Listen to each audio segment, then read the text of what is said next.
قال النبي عليه الصلاة والسلام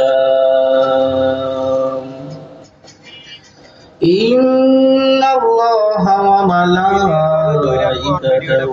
يصلون على النبي يا أيها الذين آمنوا صلوا عليه وسلموا تسليما شكر درود إبراهيم قولي اللهم صل على محمد وعلى آل محمد كما صليت على إبراهيم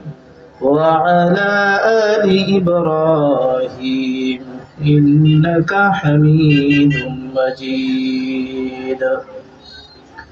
اللهم بارك على محمد وعلى آل محمد كما باركت على إبراهيم وعلى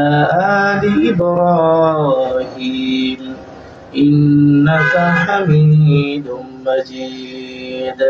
بلغ العلا بكماله كشف الدجى بجماله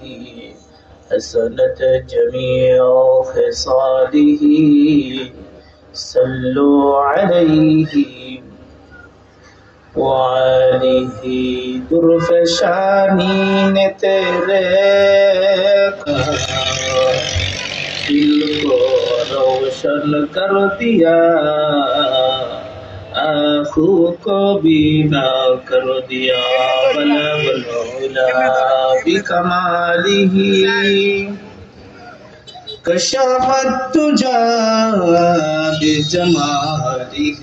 حسنت جميع خصاله صلوا عليه وآله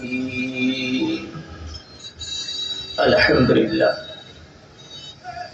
দেবিদ্দার দারুল ইহসান ইসলামিয়া হিফজ মাদ্রাসার উদ্যোগে কবরবাসী রুহের মাগফিরাত কামনায় ৬তম তাফসীরুল কুরআন মাহফিল আল্লাহ পাক যেন আজকের এই মাহফিলকে কবুল আর মঞ্জুর করে সকলে বলুন আমিন। আজকের এই মাহফিলের প্রধান আলোচক প্রধান বক্তা বিশিষ্ট ইসলামী চিন্তাবিদ মুফাসসিরে কোরআন আন্তর্জাতিক খ্যাতি সম্পূর্ণ মুফতি আবুল হাসান রাজাপুরী সাহেব দামাত বারাকাতুহু আরো অন্যান্য উলামায়ে কিরাম আছেন। আল্লাহ পাক যেন সকলকে কবুল করে